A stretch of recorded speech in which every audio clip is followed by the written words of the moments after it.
Donc, écoutez, voilà, on est tous là. Il y a plein de monde. Alors, pour vous donner un peu le tempo, on s'est donné une petite heure pour aborder ce sujet qui m'est cher, que nous travaillons depuis de longues années avec Laure qui est avec nous là de CFC, nous, Novamap et Odigo Conseil. Donc, vous êtes d'origines différentes tous. Alors, je naviguerai entre deux mondes, le monde des collectivités territoriales et des collectivités locales et le monde des établissements publics de l'État, puisque on a là parmi vous à peu près la moitié de collectivités territoriales et locales et d'établissements publics de l'État. Avant que je n'attaque, toute petite présentation, Laure, toute petite introduction, sachant que, on aura l'occasion de reparler plus en détail de nos offres tout à la fin. Oui, tout à fait. Alors, je me présente, je suis présidente de CFC Formation. CFC Formation est un organisme de formation spécialisé dans deux domaines. D'un côté, la commande publique et de l'autre côté, la maîtrise d'ouvrage public. Et c'est sur ce domaine-là que je collabore avec William Allemand depuis de nombreuses années sur des thématiques autour de la stratégie immobilière, sur une approche aussi de gestion patrimoniale et de maintenance des bâtiments ou autres infrastructures. Voilà, donc sans plus attendre, je te laisse la parole, William, parce que je crois que c'est ça ce qui est Allez, attendu. on va rentrer directement dans le vif du sujet. Donc, je me présente devant vous comme fondateur et directeur général de la société Novamap, qu'on présentera en fin de réunion, puisque là, ce qui m'importe, c'est que on commence directement cette petite séance d'une heure. On va se rappeler un peu les enjeux métiers dans notre secteur, hein, dans le secteur. Alors, quand je dis notre secteur, pour moi, c'est le secteur des gestionnaires de bâtiments publics ou parapublics, puisque c'est notre activité. Et puis, assez rapidement, on va voir quels enjeux sont traités par ce fameux SDIE, SPSI. Donc, je passerai deux, trois visuels pour quand même vous expliquer la sémantique, c'est-à-dire rappeler ce qu'est un SDIE, ce qu'est un SPSI, ce qu'est un SDIE dans le contexte d'un établissement public de l'État ou un SDE dans le contexte d'une collectivité territoriale. Et puis, on abordera quelques tips un peu contre-intuitifs de ces outils pour vous aider à aller dans la bonne direction, on va dire. À la fin, évidemment, on vous présentera un peu ce qu'on fait et en quoi on répond à ces enjeux-là. Donc, quel est notre problème actuellement? Notre problème actuellement, c'est un effet ciseau que l'on vit depuis la fin du Covid, qui a été fortement accéléré par la guerre en Ukraine et l'évolution des coûts des matériaux. Donc cet effet ciseau, il est matérialisé par les observatoires que l'on peut consulter. Donc on vous a donné deux chiffres. Un premier, c'est l'Observatoire des finances et de la gestion publique locale. On a ça, c'est le 2023 qui note une érosion régulière des budgets des collectivités locales en France et qui est lié à la baisse des budgets des concentrations de l'État et de l'autre côté, le fait que les coûts de construction et de maintenance ont augmenté de 20% au cours des dernières années. Donc, c'est de plus en plus cher de faire des travaux, de construire, et on a de moins en moins de budget. Alors, tout le monde est bien conscient de ça, mais c'est matérialisé dans les analyses statistiques. À cette occasion, si jamais vous avez des questions, n'hésitez pas à lever la main. Je ne regarde pas forcément l'écran, mais on a d'autres membres de l'équipe qui le font. Donc, n'hésitez pas à poser des questions dans le chat, à lever la main si besoin. Et par ailleurs, élément totalement paradoxal, mais c'est notre actualité, nos réglementations ne font que se complexifier. On verra un visuel spécifique sur le sujet de la décarbonation et de la maîtrise énergétique juste après. Mais il ne faut pas oublier que depuis 2005, on a des enjeux liés à l'adaptation de nos bâtiments dans le secteur public concernant le vieillissement de la population et les personnes qui sont en difficulté ou en handicap. Et qu'on a aussi cette question énergétique que je vais détailler plus avant dans le visuel d'après. On a une question dans ces enjeux énergétiques qui est liée aux matériaux. On a une question liée à l'artificialisation des sols et on a une question liée à la décarbonation et aux consommations. Donc, on met dans un gros paquet deux enjeux forts. D'abord, il faut que les bâtiments consomment moins. Bon, vous avez tous dû bien travailler sur votre décret tertiaire. Vous avez tous dû bien réfléchir et un certain nombre d'entre vous doivent bien se demander actuellement comment vous allez respecter les échéances qui sont devant vous, puisque les prochaines, c'est demain, c'est dans 5 ans. Donc ça, c'est un texte qui travaille sur les consommations énergétiques, dans cette idée que vos bâtiments doivent de moins en moins consommer. Et puis, tout à côté, un petit peu moins connu, mais quand même, la stratégie nationale bas carbone, qui est la traduction en droit français du Fit to 55 européen, dans lequel on vous demande d'avoir un impact carbone neutre à horizon 2050 des bâtiments. Quand on dit impact carbone neutre, on ne parle pas que de consommation. Puisqu'on peut très bien consommer peu, mais être très impactant en termes de carbone et ne pas arriver à ces résultats. Et pourquoi ça? Parce que le carbone, c'est aussi ce qui est constitutif de la matière qu'on utilise dans le bâtiment. Et vous le savez peut-être, mais l'impact carbone le plus fort de notre secteur, qui pèse environ en France un quart des impacts carbone dans notre secteur du bâtiment, c'est le ciment qui, à lui tout seul, représente 7% des gaz à effet de serre mondial. Donc, non seulement il faut arriver dans les années qui viennent à baisser les consommations, mais il faut aussi arriver à décarboner les matériaux qu'on utilise dans nos constructions neuves ou dans notre isolation. Tout ça conjugué toujours à la même date, c'est-à-dire en 2050, au fait qu'on ne pourra plus artificialiser les sols sans rendre à la nature les quotes-parts de mètres carrés de sol artificialisés. Donc ça veut dire qu'on a une équation quand même qui n'est pas simple, qui consiste à se dire, avec pas plus de budget qu'avant, comment je fais pour répondre à mes enjeux personnels, qui est d'adapter mes bâtiments à mes besoins à moi. Si je suis mairie, il faut quand même que je continue à accueillir correctement les enfants des écoles, il faut quand même que je continue à correctement accueillir les administrés. Voilà, et aussi le décret tertiaire et aussi la décarbonation, tout ça en le faisant sans avoir de disponibilité foncière immense. Donc, on est dans ce paradoxe où on a moins de budget, des travaux plus chers et plus d'enjeux à traiter. Et ces enjeux découlent de différentes sortes, des enjeux qu'on va qualifier, nous, de qualité de service, c'est-à-dire des enjeux d'avoir des bâtiments qui sont capables de rendre aux citoyens, aux agents, à ceux que je sers dans le cadre de mon objet social correctement avec mes bâtiments. Des enjeux de sécurité, mais aussi des enjeux liés à la vétusté des équipements et des enjeux long terme. Eh bien, c'est ce contexte-là, cette problématique-là, auquel cherche à répondre un SDIE-SPSI. Donc, quand on fait un SDIE et un SPSI, on a en tête de se dire comment je réponds à ces enjeux. Un certain nombre d'entre vous qui sont rattachés à des ministères savent bien que la stratégie de l'État, c'est aussi de beaucoup réduire les surfaces.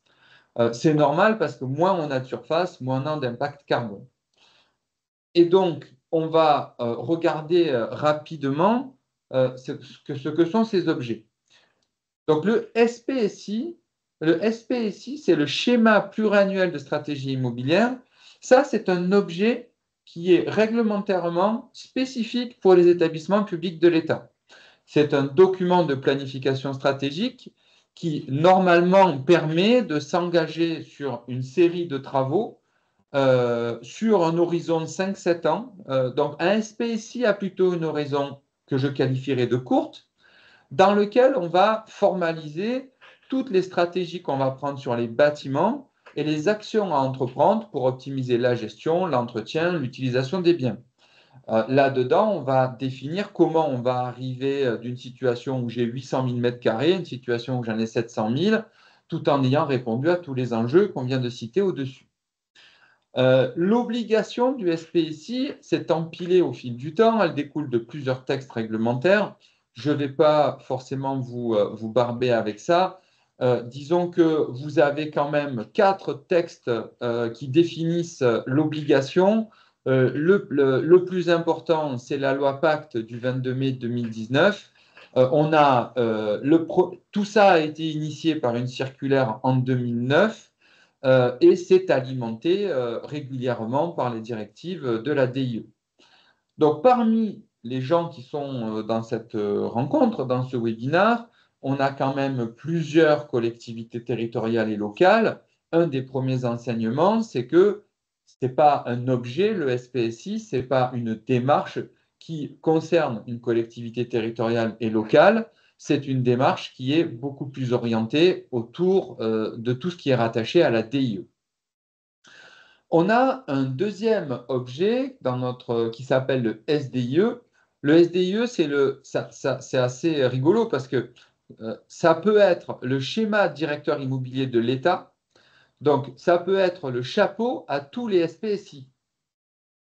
Mais ça peut être aussi la stratégie immobilière et énergétique des collectivités. On va y venir tout de suite. Donc, comment tout ça s'articule? Eh ben, on va considérer que la DIE prend une stratégie au niveau national. Elle établit donc une stratégie immobilière de l'État dans laquelle elle va donner ses grandes orientations, qu'elle va décliner dans tous ses ministères et administrations centrales, qui va se décliner dans tous les établissements rattachés au ministère. Donc, on peut considérer en fait que le SPSI est la déclinaison dans chacun de vos établissements du schéma directeur immobilier de l'État, avec un SDIE qui a un horizon un peu long, 10-15 ans, et un SPSI qui se contracte tous les 5 à 7 ans. Côté collectivité territoriale, c'est assez marrant, on parle aussi de SDIE, mais ça ne veut pas dire la même chose. Le SDIE, l'acronyme veut dire Schéma Directeur Immobilier et Énergétique. On parle aussi de plan stratégie immobilier et énergétique, et dans certains cas, on parle de plan stratégie de patrimoine. Cet objet n'a aucun caractère d'obligation légale. Il n'y a pas de texte réglementaire qui le définit, il n'y a pas de loi, pas de décret, pas de directive.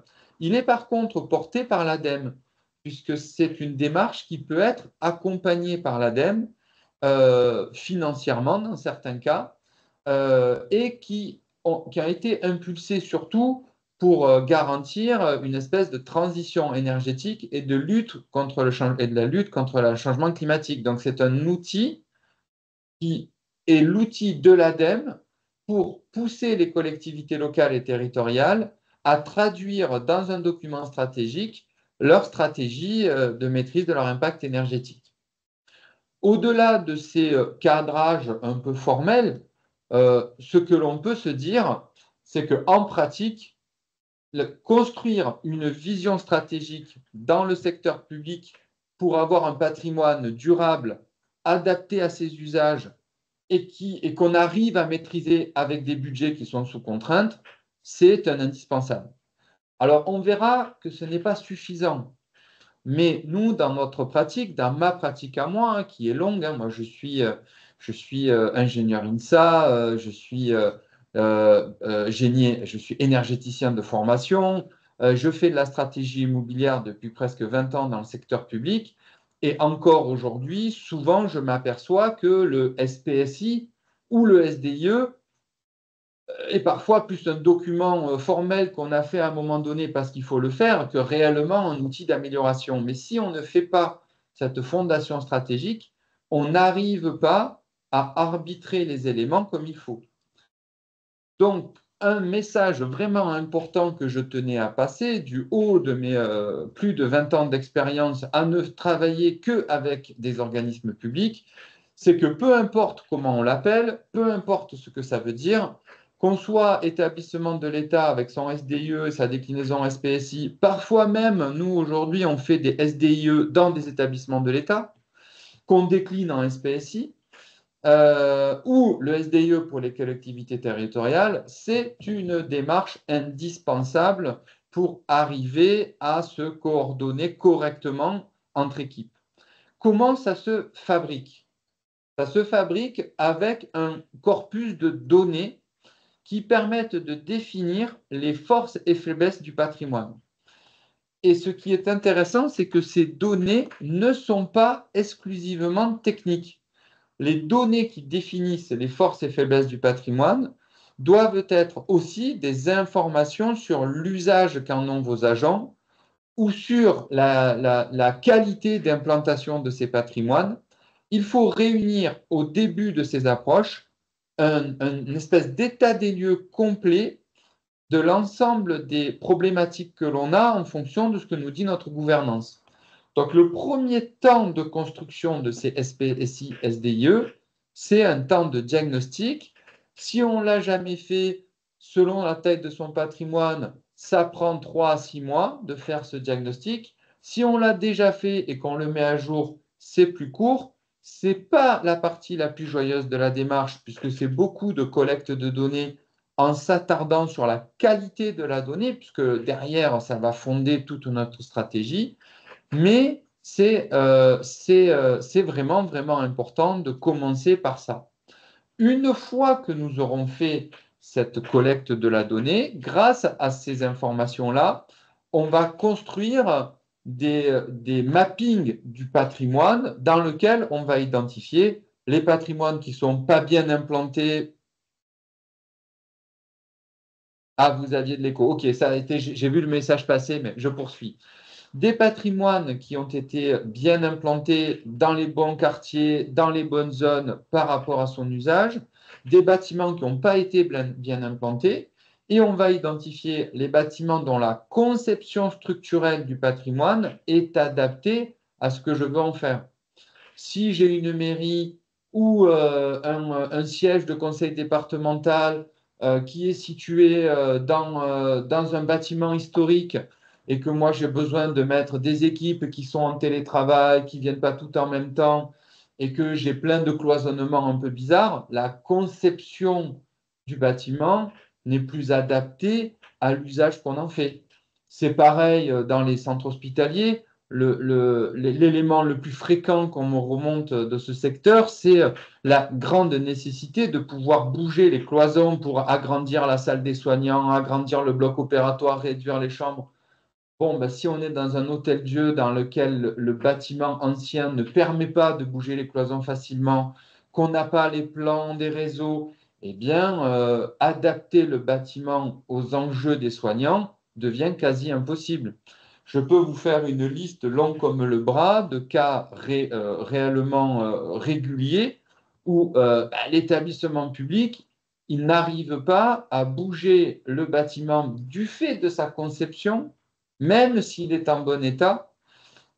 Et là, il faut savoir prendre des décisions d'arbitrage patrimoniaux qui sont un peu plus délicats à faire que de savoir si on va repeindre ou améliorer. Donc, on va utiliser toutes les données qu'on compile pour faire des catégories de patrimoine sur lesquelles on va définir des orientations qu'on planifiera sur une durée. Quand on fait un SPSI, généralement, on a besoin d'une visibilité sur 5 ans. Nous, côté de notre équipe, à nous qui travaillons sur ces sujets depuis longtemps, on vous invite à avoir un horizon un peu plus lointain et on vous invite à ne pas avoir un horizon trop lointain. Quand on fait, et aussi, on vous invite à caler vos périodes sur vos mandats. Ceux qui ont des mandats de 6 ans, eh on fait un SDIE sur 12 ans. Comme ça, on fait 2 mandats. Ceux qui ont des mandats de 5 ans, on fait plutôt sur 10 ans. Ceux qui sont très drivés par les élections présidentielles, on se cale aux élections présidentielles. Donc, premier tip, c'est un peu important, vos durées de raisonnement doivent dépendre du rythme auquel se renouvellent vos gouvernances. Deuxième élément important, c'est que planifier les orientations de chaque site, ça doit se faire dans le cadre d'une construction partenariale avec l'ensemble des services qui sont concernés au sein de votre établissement. mais aussi avec l'ensemble des services ou des établissements tiers avec qui vous êtes en lien. Nous, ces derniers temps, on a beaucoup travaillé avec un établissement public de l'État qui est, je ne vais pas le citer, mais qui est un CROUS en France. Eh bien, quand on travaille avec un CROUS, on se préoccupe effectivement de ce qui se passe en son sein avec ses équipes de gestion, mais on rencontre aussi les écoles que l'on dessert avec ces restaurants universitaires ou les bailleurs HLM qui détiennent les bâtiments dans lesquels on loge les étudiants. Donc, euh, ça, on le voit pas beaucoup. Je trouve que vraiment, c'est un manque. Le SPSI a tendance à être très tiré par des planifications techniques, mais il ne faut pas du tout écarter les projets de vos parties prenantes, c'est-à-dire des acteurs avec lesquels vous êtes en lien. Et évidemment, il faut là s'assurer de la faisabilité financière. Là, on est sur des démarches dans lesquelles on va répartir les budgets dont on dispose et on ne va pas espérer, grâce à cette démarche, avoir une augmentation du budget. Ces démarches-là, vous l'avez tous compris, elles ne sont pas réellement faites pour établir les besoins techniques de tous les bâtiments que l'on a. Et puis après, on vient présenter ces besoins à sa gouvernance et on dit, ben voilà, pour répondre aux objectifs, il me faut 2 fois plus de budget. En 25 ans de pratique, en travaillant tous les ans avec des établissements publics et des collectivités, j'ai jamais vu une collectivité ou un établissement public obtenir à la fin de ces démarches un budget plus fort que ce qu'il avait avant. On peut négocier 5-6% et encore. Donc là, l'objectif, c'est d'arbitrer au mieux l'argent dont vous disposez pour répondre à la plupart des enjeux que vous avez. Il y a une autre dimension sur laquelle j'appuie souvent en formation, hein, c'est que dans la faisabilité, il faut aussi tenir compte de ces ressources humaines. Inutile de prévoir des milliers d'opérations si on sait que personne viendra renforcer l'équipe des monteurs d'opérations et que de toute façon, ils sont deux. Alors peut-être c'est un peu frustrant pour certains d'entre vous de m'entendre dire ça, puisque on a envie, quand on est dans les directions immobilières, de faire tout ce qui est nécessaire de faire. Mais là, on est dans une démarche où on va plutôt arbitrer en fonction de son budget et de ses moyens humains la façon de faire le maximum avec le budget dont on dispose. Évidemment, on va faire tout ça en rapport avec ce que veulent vos gouvernances et avec l'enjeu hyper important du moment, qui est l'enjeu de décarbonation. On peut parier que les dates du décret tertiaire, hein, on l'entend déjà un peu, hein, ou de la stratégie nationale bas carbone, on peut parier que les échéances vont être décalées, mais bon, ça serait quand même mieux de se mettre en ordre de marche. Un établissement public de l'enseignement supérieur avec qui j'étais il n'y a pas très longtemps dans le cadre d'une démarche réalisée avec CFC Formation me disait qu'il savait déjà qu'il ne serait pas au rendez-vous de 2030. Mais néanmoins, essayons de faire la démarche intellectuelle qui nous amène à ça le plus proche possible.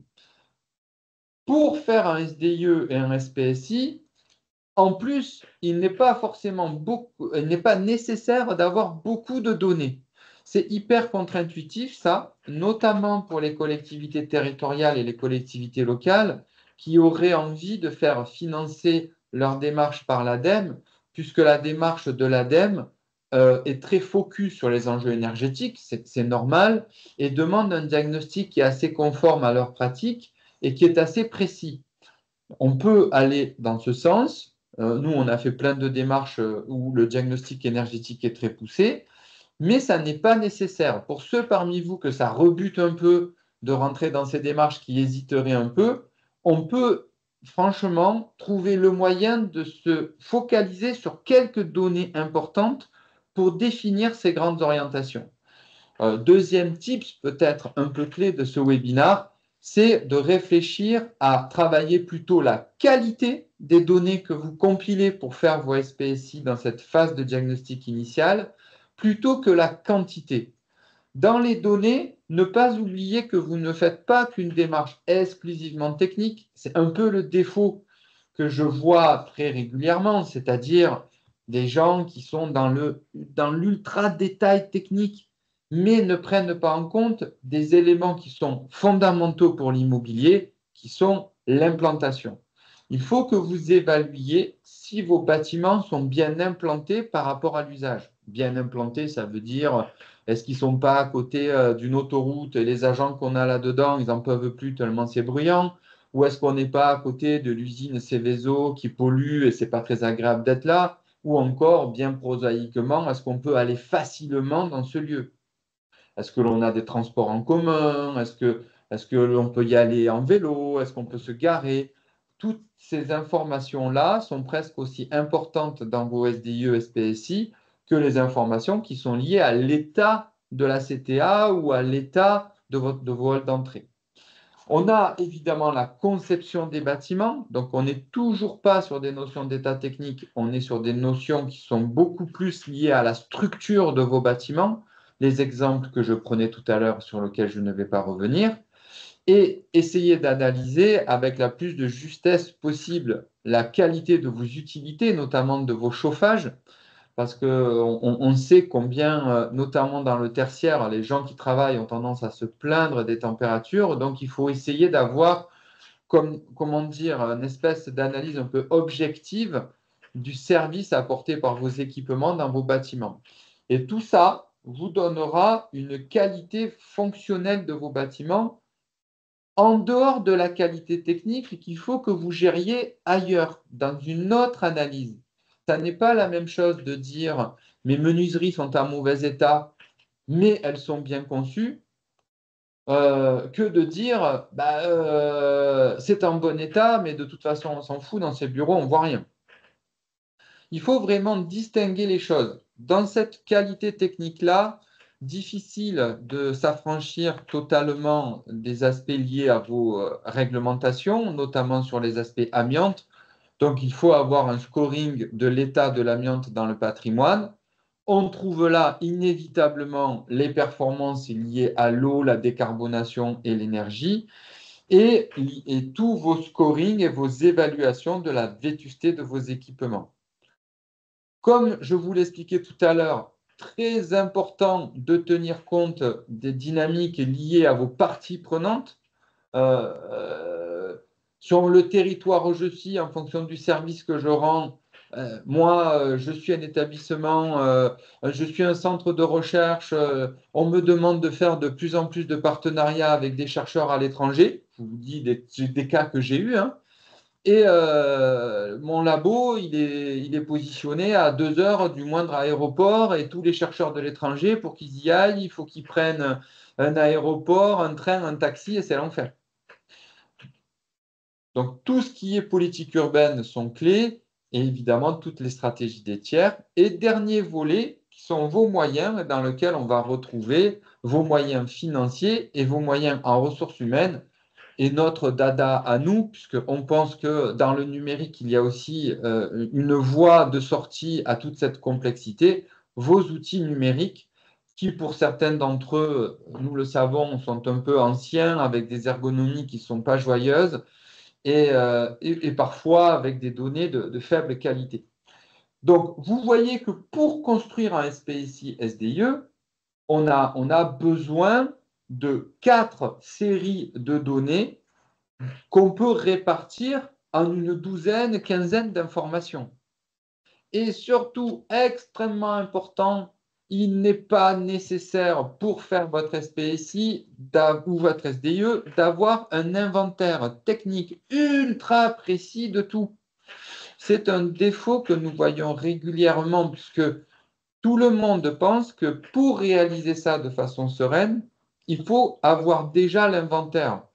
Et comme, je ne sais pas si c'est votre cas, vous les uns les autres ici, mais ce que nous constatons, nous, c'est que l'inventaire de ce que nous gérons dans le secteur du bâtiment public n'est pas la première qualité aujourd'hui de notre secteur. C'est un vrai sujet que d'avoir cet inventaire-là. Donc, si on passe par un inventaire technique ultra précis pour faire son SPSI, dans la majorité des cas, on arrive à un moment où on ne fait pas le SPSI parce qu'on s'est noyé dans l'inventaire. Donc, n'ayez pas peur d'aller chercher de la qualité de la donnée sur peu de données. L'inventaire ultra précis, vous en aurez besoin plus tard. Nous, on a tendance à présenter les choses avec en haut la stratégie de patrimoine, donc ce qu'on a appelé nous là le PSP, plan stratégique de patrimoine, donc le SDIE, le SPSI. On compile les données, on se donne un temps relativement court, un bon management de projet. Si vous mettez plus d'un an pour faire ça, c'est qu'il y a quelque chose qui cloche, hein. Normalement, quand on n'en a jamais fait ou quand on a besoin de le revoir profondément, on met 9, 12 mois. Nous, on met rarement plus. Si on met 18, c'est que on a eu quelques difficultés. Donc, on fait son SDIE, on met 9, 12 mois, et après son SDIE, on construit son inventaire numérique. Comme ça, on zoomera l'inventaire numérique en fonction des orientations stratégiques qu'on a fait dans le SDIE. Les patrimoines qu'on a décidé de sortir de notre patrimoine pour réduire nos quantités de surface pour toutes les raisons qu'on a, eh bien, on ne fait pas d'inventaire dessus parce que même si on le sort dans 4 ans, on ne le fait pas.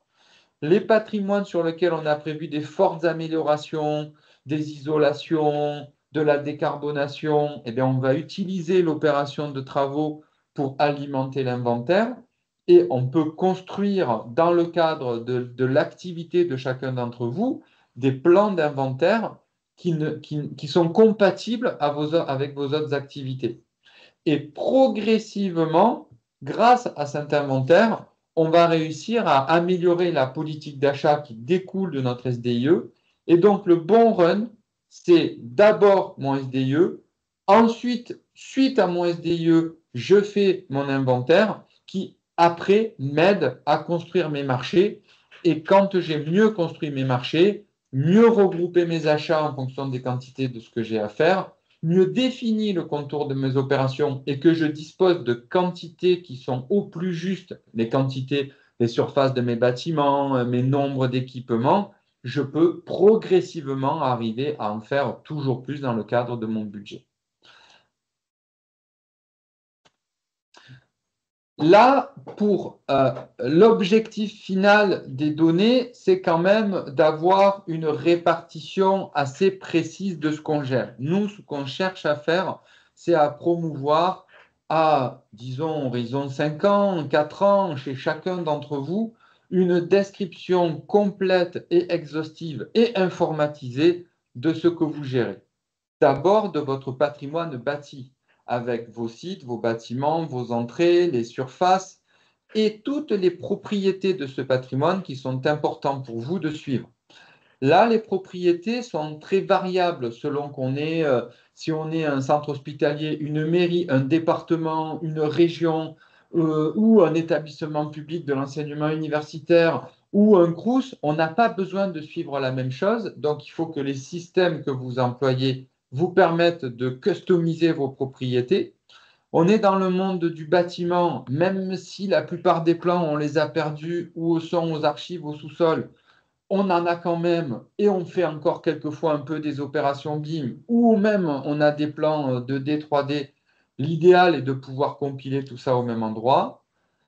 On lie à cette descriptive un peu spatiale du patrimoine la description de la liste des équipements. Par les équipements, on a les ascenseurs, mais on a aussi les sols, les fenêtres. On essaie de ne pas faire une usine à gaz, on essaie de se concentrer sur les équipements qui nous coûtent le plus cher au début, et puis on progresse. Nous, chez Novamap, on est BIM friendly, hein, c'est-à-dire que le BIM nous a toujours intéressés, mais on est bien conscient des freins à son utilisation, donc on va au rythme de chacun de nos clients. On peut avoir des modes hybrides dans lesquels le BIM traite un ou deux sites et le reste, on le fait de façon traditionnelle. On a tous les événements autour de ces patrimoines et bâtiments. Souvent, les uns et les autres, vous avez des GMAO qui sont pas très bonnes en termes de description de patrimoine. Vous avez des GTB, mais qui concernent que des équipements spécifiques. Et parfois, vous avez des prévisionnels de travaux qui sont encore dans un autre monde. Tout ça un peu délié, ce qui fait que la donnée est totalement éparse. Et tous vos corpus de diagnostic. Donc nous, notre militantisme, notre préconisation, c'est d'arriver à trouver un système d'information qui réunit l'ensemble de ces informations au même endroit pour avoir des schémas directeurs de qualité, mais aussi des politiques d'achat de qualité. Donc du coup, nous, on pense que pour arriver à répondre au problème initial, qui est que comment, avec de moins en moins de budget, je fais à gérer de plus en plus de contraintes, la première réponse, c'est de compiler et partager au sein de chacun des établissements, voire même en dehors, les données de façon simple. Nous, on pense que pour les fabriquer de façon simple, pour les compiler et partager de façon simple, il faut abandonner Excel dans chacun des bureaux ou l'éparpillement des données. Et du coup, pour éviter ça, il faut aussi pouvoir collecter et consulter ces données en mobilité. Il faut que les données qui sont compilées pour votre SPSI, ça soit aussi des données utiles à vos techniciens sur site, dans vos régies ou même aux techniciens de vos entreprises, et qu'il y ait un juste partage de l'information entre des besoins centraux et des besoins d'intervention quotidienne. Il ne faut pas, pour nous, déconnecter vos GMAO de vos gestions techniques centralisées. Il faut que toutes ces données puissent, dans le même système, réaliser vos arbitrages stratégiques, que vous puissiez, avec ces informations, choisir quelles orientations. Tout à l'heure, on parlait de données d'implantation. Il y a pas, vous avez des SIG, on a des données publiques partout. Il n'y a pas besoin de faire travailler des équipes en interne pour arriver à savoir si ce bâtiment-là est bien desservi par les transports publics. Vous devriez pouvoir les collecter de façon automatique et les utiliser dans vos arbitrages stratégiques sans douleur. Et enfin, de vos arbitrages stratégiques, arriver à chiffrer vos plans de travaux et avoir les outils qui conviennent liés à tout cela pour suivre les opérations des premières années de vos plans de travaux. Et ainsi, vous rentrez dans un cercle vertueux où la qualité de la donnée s'améliore dans le temps. Vos SPSI se font de façon pas automatique, mais se font de façon très accompagnée et vous êtes sûr que vos opérations sont bien en lien de vos SPSI et avec vos budgets annuels. Aujourd'hui, nous, on pense que ces démarches nécessitent d'être régulièrement mises à jour parce que si on ne vous préconise pas de regarder ces budgets tous les ans, on voit diverger le SPSI et le SDIE des budgets annuels. Moralité rapidement, le SPSI, ça devient un truc dans le tiroir qu'on ne regarde plus et on est drivé par les volontés annuelles en fonction de contexte annuel. Quelques présentations de la solution de Novamap sur ces aspects-là. Alors, je vous fais quelques visuels. Si vous voulez une présentation plus détaillée, n'hésitez pas à nous recontacter derrière. On fera ça avec plaisir. Disons que là, vous avez des présentations de notre solution où déjà on représente de façon... Oui? Non, c'est bon?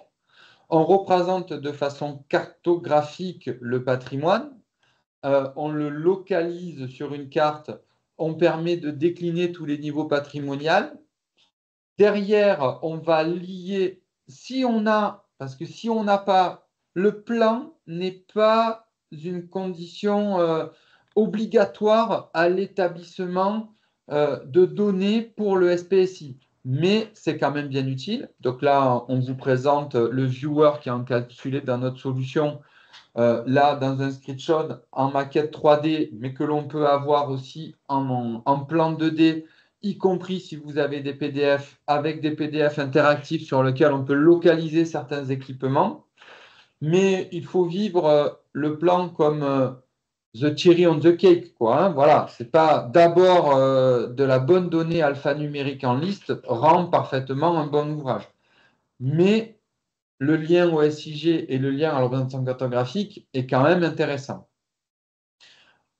Donc, pour revenir à cette présentation cartographique un peu textuelle des informations, on va fabriquer des fiches de patrimoine ergonomique que vous pouvez customiser avec des droits en fonction de l'ensemble de vos usagers, en interne ou en externe. Un utilisateur mobile utilisera ce que je vous présente sur son téléphone, l'ergonomie s'adaptera et un utilisateur central aura toutes les informations sur le patrimoine, y compris les directions immobilières quand il y a des volets location, puisque on s'est aperçu au fil de temps que dans les métropoles, notamment, les quelques locaux loués à des associations ou parfois les quelques logements étaient quand même une belle épine dans le pied. Et donc, on a encapsulé un module locatif qui permet d'avoir le minimum d'informations sur les locataires.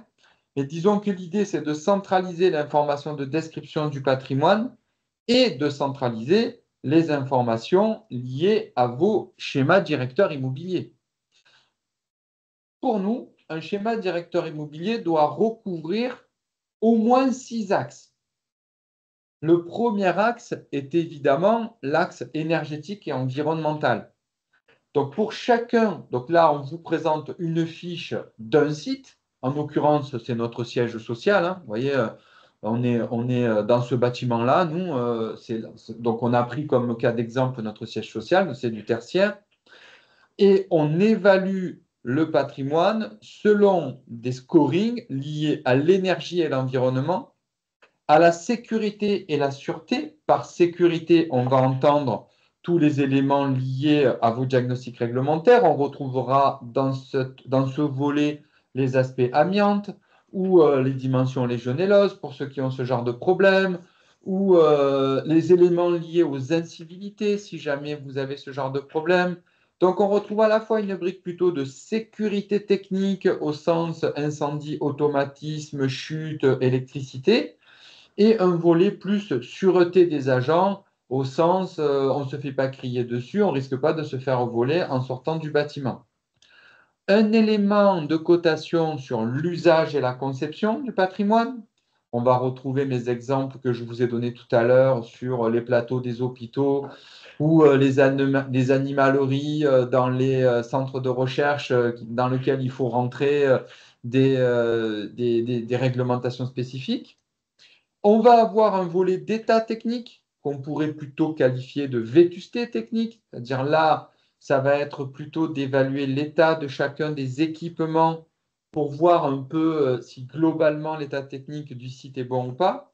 Les aspects liés au foncier, son implantation, l'accès aux trains, aux bus, mais aussi pour beaucoup d'entre vous, votre patrimoine immobilier n'est pas que bâti. Vous disposez beaucoup de réserves foncières, de foncier, vous avez beaucoup de conventions, vous avez beaucoup de documents à compiler sur les droits de passage, voilà, tout ce cadre juridique de la gestion du foncier qu'il faudrait mettre dans un même endroit et toutes les dimensions d'accessibilité. Donc, vous voyez que là, de façon simple, on réunit en 6 thématiques l'ensemble des thématiques liées au PSI. Elles sont compilées au même endroit, utilisables en centrale et en mobilité et partageables autant qu'on le veut. Tout ça nous permettant de définir des orientations stratégiques sans avoir besoin d'utiliser un fichier Excel, même si on ne manquera pas de vous mettre à disposition une trame Excel sur notre site dans les jours qui viennent pour que vous puissiez quand même récupérer un peu d'informations sur les structures informatiques. Vous voyez qu'on a un petit code de couleur avec des notations 1, 2, 3, 4 là. D'accord? Ces cotations qui découlent d'éléments de notation qui vont être faits et qui vous permettent de trier tous vos bâtiments qui sont rouges, c'est-à-dire pas bons, de tous vos bâtiments qui sont verts, c'est-à-dire bons.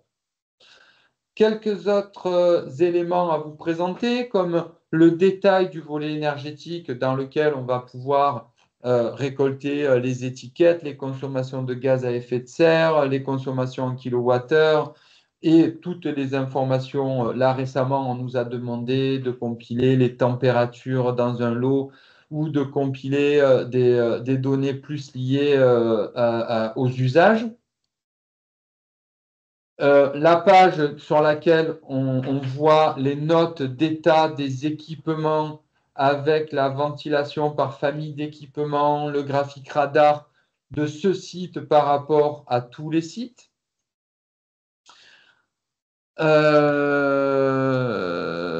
Voilà un peu pour cette présentation. Est-ce que à ce stade, vous avez des petites questions les uns les autres ou est-ce que ça vous va? Il nous reste 13 minutes, on est parfaitement dans le tempo. L'objectif, c'était là de vous présenter un peu plus en détail nos prestations. Est-ce que ça va pour tout le monde? C'est bon, pas de questions? Je poursuis tranquillement. Je poursuis tranquillement. Laure, est-ce que tu veux bien redire deux mots un peu plus dans le détail, du coup, si tu es, avec nous, les formations plus détaillées que l'on peut faire, formations sur lesquelles Hugues peut témoigner, puisqu'il a suivi la formation, la dernière que nous avons fait ensemble, je crois que c'était fin d'année dernière, c'est ça, de mémoire? Tout à fait, oui. Alors oui, alors pour dire deux mots sur qui on est et comment on peut vous accompagner sur ces thématiques-là. Donc nous, on existe depuis 1994, donc le siècle dernier. On est un organisme de formation qui est spécialisé, qui est spécialisé, comme je disais en introduction, dans le domaine d'un côté de la commande publique et de la maîtrise d'ouvrage public, mais les deux sujets sont assez liés parce que quand on est sur des problématiques de stratégie immobilière, de définir quel doit être l'usage des différents bâtiments, ça passe par des réflexions de rénovation ou voire d'extension, mais aussi des projets bien sûr, de maintenance. Donc, du coup, qui dit établissement public dit je passe par la case commande publique et donc je passe des marchés. Donc, voilà notre expertise. On a à peu près 190 modules de formation, ça paraît énorme, mais en fait, parce qu'on décline en fait les thèmes de formation, soit en formation présentielle, soit sous forme de classes virtuelles. On appelle ça des formations flash. Pour nous, ça dure 2 heures, 3 heures sur des thèmes spécifiques. Et on propose des formations à la fois en inter-établissement, c'est-à-dire que voilà, s'il y a un besoin ponctuel pour un collaborateur, il peut rejoindre une des sessions de formation qu'on organise. Et on nous propose aussi de faire des formations plus sur mesure pour un groupe de collaborateurs, une direction de maintenance, une direction de direction technique. Et généralement, on travaille avec William pour bâtir une conception de contenu de formation pour répondre à vos attentes. Alors, sur la slide juste d'après, vous avez des exemples de thématiques sur lesquelles on intervient. William, je te... Je crois pas. Je suis désolé, je crois que j'ai Ah pas les bon, bonnes slides. ok, bon, c'est pas grave. Donc, alors, effectivement, on a une formation sur tout ce qui concerne le sujet d'aujourd'hui, donc la stratégie immobilière, donc comment je planifie et je structure mon plan d'action dans un objectif, bien sûr, d'optimisation de mon bâtiment et optimisation énergétique. On a une formation, William en a parlé, sur comment démarrer dans le BIM. C'est vrai que le BIM peut faire très très peur parce que complexe, etc. Mais voilà, William peut vous accompagner à démystifier ce sujet et le traiter de façon très pragmatique. Et puis, notre dernière formation est une formation, mais William en parlera beaucoup mieux que moi, sur tout ce qui est justement, alors c'est pas, aide-moi William sur Sur le référentiel de patrimoine, voilà, ou le l'inventaire. référentiel technique de patrimoine, voilà. Donc avec une démarche là aussi très pragmatique, y aller pas à pas pour pouvoir se construire ce référentiel-là et avoir un outil de pilotage pour décider de vos actions futures. Donc, pour info, il se trouve que c'est comme ça, mais les trois modules ont des dates en avril, en mars, dès mars. On fait l'initiation au BIM le 11 et 12 mars. On fait le SDIE le 20 et 21 mars, formation qui est déjà bien occupée, enfin, bien pleine. Et on a le 1er et 2 avril sur l'inventaire du patrimoine. Allez, cool. Je reprends la main. Avant d'aller plus avant dans la présentation de Novamap, je réponds à une petite question de Rémi. Alors, sur les aspects financiers, c'est une dimension très importante. C'est juste que là, je n'ai pas tellement le temps, en moins d'1 heure, d'arriver à rentrer dans le détail de tout. Il y a trois enjeux. Il y a l'enjeu lié à l'évaluation des travaux. On nous demande souvent ça, comment vous faites pour évaluer les travaux? Donc nous, on fait ça de façon très simple et très pragmatique. On a des ratios par corps d'État selon des typologies de patrimoine, parce que quand on est dans une animalerie ou dans une mairie ou dans du tertiaire de basique, ce n'est pas la même chose. Ces ratios par corps d'État, donc X euros du mètre carré, souvent on est en surface de plancher pour la maçonnerie ou la menuiserie. On vérifie avec les dernières opérations qui sont conduites par notre client et on applique des ratios par rapport aux mètres carrés qui sont connus dans l'inventaire sur des thématiques en fonction des orientations qu'on a prises. L'objectif à ce stade n'est pas d'être précis, ce n'est pas grave si on n'est pas précis. On ne fabrique pas là des coûts d'opération site par site, on n'est pas dans ce niveau de précision. Ce qu'on a besoin, c'est de se rassurer que l'ensemble des coûts travaux que l'on envisage dans sa stratégie est conforme à notre budget. Après, on a une dimension qui est plutôt liée à la valorisation de l'actif immobilier sur son territoire en tant qu'actif immobilier, parce que ça, c'est une valeur. On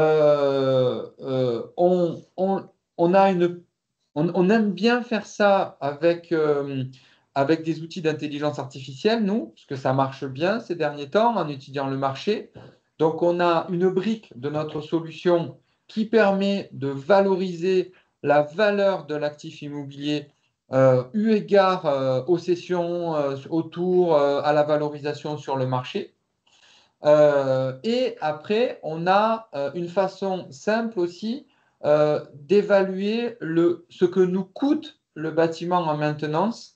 Et là, on a quand même tendance à se focuser sur certains coûts parce que notre expérience nous a montré que si on voulait avoir un coût d'entretien global, un peu façon coût global, on est vite dans l'usine à gaz.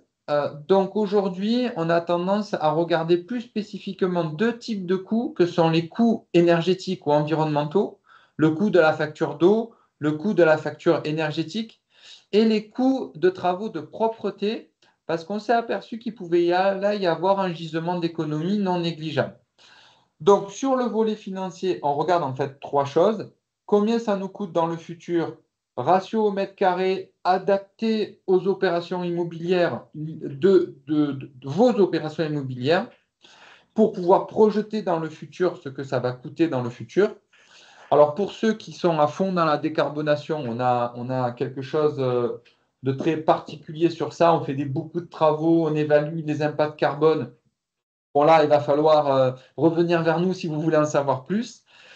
On fait un coût d'évaluation de la maintenance et de l'entretien de l'exploitation, on va dire, ce que peut-être Rémi vous appelez le coût de possession, dans lequel on va plutôt mettre les coûts énergétiques, les coûts d'eau. Donc là, il faut des systèmes d'information qui sont capables de les relever et avoir une valorisation de l'actif immobilier. Et ça, on pousse les gens à utiliser notre module. Enfin, après, on le fait autrement, mais c'est quand même très performant de faire ça avec de l'IA. Voilà, j'espère, Rémi, avoir répondu un peu plus clairement à vos questions, mais n'hésitez pas soit à vous inscrire à une formation, soit à nous rappeler, ce sera bien volontiers qu'on en parlera plus avant.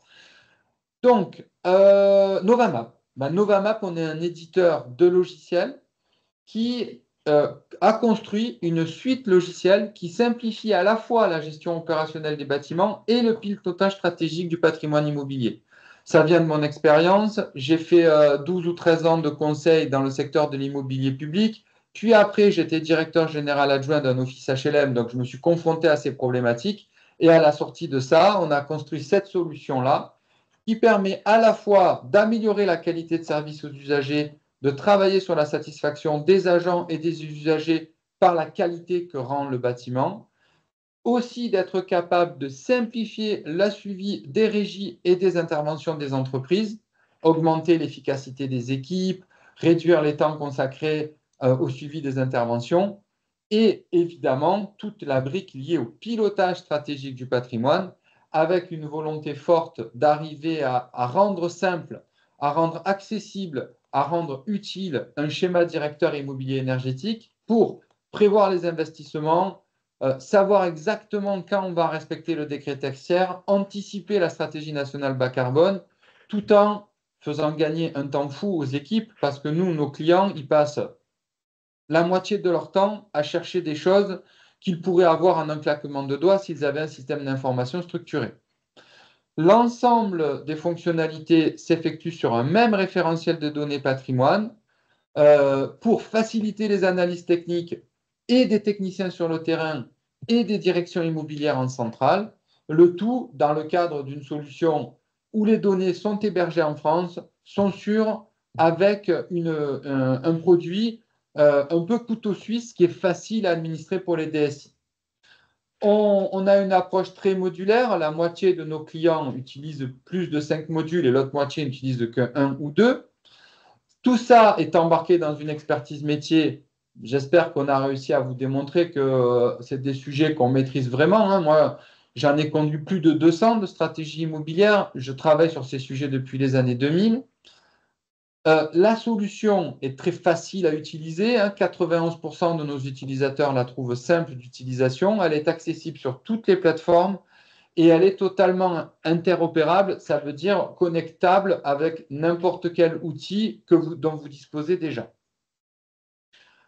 On existe depuis plus de 12 ans. La solution gère plus de 750 000 lots. On est en train d'augmenter de 50 000. Là, on a 2900 utilisateurs à date, bientôt 3005 milieu d'année. On gère plus de 350 000 enregistrements de problèmes, environ 5 millions d'équipements, plus de 90 000 contrôles. On fait 260 000 quitus d'intervention par an. Pour ceux qui ont besoin d'un petit module de location, on fait 130 000 établissements de baux et d'état des lieux par an. Tout ça est hébergé en France, tout ça est fait par une équipe en France. On n'a aucune prestation outsourcée, c'est notre petite RSE à nous. J'en suis pas peu fier, même si bon, ça ne change pas grand-chose à la face du monde, mais quand même. On est présent partout en France. 90% de nos utilisateurs apprécient notre solution. Notre support s'effectue encore au téléphone et en France. Et on a vraiment, on est reconnu pour notre capacité à vous simplifier la vie dans la gestion de votre donnée technique. Midi pile. Et j'en ai terminé. Là, vous avez une petite photo de toute notre équipe, mais peu importe. Est-ce qu'il y a des petites questions? Je vous en prie, Rémi, c'est avec plaisir. Ou est-ce que des questions complémentaires à ce webinaire qui se termine pile poil à l'heure?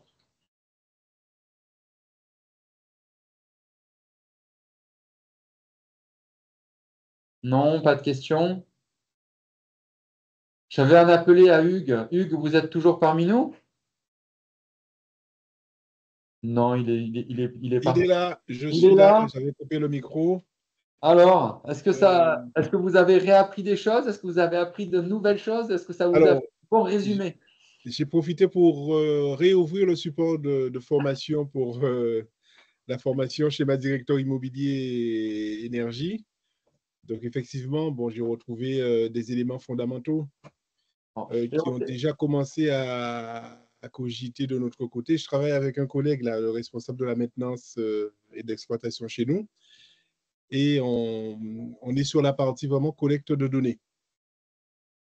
Bon, ben écoutez, on avait dit qu'on se reverrait, on est toujours dispo, hein. N'hésitez pas, Bon, avec plaisir qu'on viendra. En plus, chez un ex-soi, juste à côté, ça sera sans problème. mais Ben, voilà, merci on beaucoup. le fera à l'occasion avec grand plaisir. J'avais une toute petite question et je profite effectivement d'avoir le micro pour la poser. Quel est l'interfaçage avec le référentiel technique de l'État? Alors, l'interfaçage, il y a beaucoup de données que vous avez déjà mis là-dedans et on peut lire et envoyer de la donnée dans le référentiel technique de l'État. On peut récupérer de la donnée que vous avez déjà saisie, mais on peut aussi formater des éléments pour que vous puissiez importer directement dans le référentiel public de l'État de la donnée. Alors, c'est quand même l'outil que vous utilisez n'est pas très ouvert, on va dire, mais on peut ne pas être totalement déconnecté. Bon, là-dessus, on n'a pas trop le choix de l'opportunité de l'outil, parce que bon, c'est un outil de la DIE. Mais en fait, je pose cette question parce que pour pouvoir procéder à la rédaction du SPSI, on a un minimum de données qu'il faut avoir saisies dans ce référentiel technique, je crois au nombre de 240, si je ne me trompe pas. Et ben, ce sont les données essentielles du SPSI.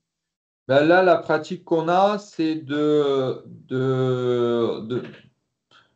d'arriver à compiler cette donnée pour faciliter la saisie. Généralement, les gens nous utilisent, nous, pour compiler toute la donnée pour eux parce que ça rentre tout au même endroit. Et au moment où on a besoin de renseigner le référentiel public de l'État, ben, on exporte ce qu'il faut de chez nous pour importer ce qu'il faut dans chez eux.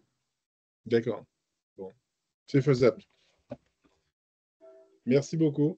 Parfait, Hugues. Merci à vous du coup d'avoir été notre grand témoin sans. Et je profite vraiment, bon, je tiens à dire que je n'ai pas de commission pour le faire, hein, mais à saluer la qualité des formations du CFC et de l'accueil aussi qui nous est réservé en tant que stagiaire quand on y va. Donc, j'ai été très content. Écoutez, merci beaucoup, Hugues. Je vous souhaite à tous un bon repas, un bon appétit. Merci de nous avoir écoutés jusqu'au bout, c'est très chouette. Et n'hésitez pas à revenir vers nous pour avoir plus d'informations détaillées. On vous présentera avec grand plaisir et notre approche méthodologique et la solution qui pourrait, j'espère vous l'avez compris, vous faciliter grandement la vie. Bon appétit à tous, merci encore et à très bientôt. Au revoir. Merci, au revoir.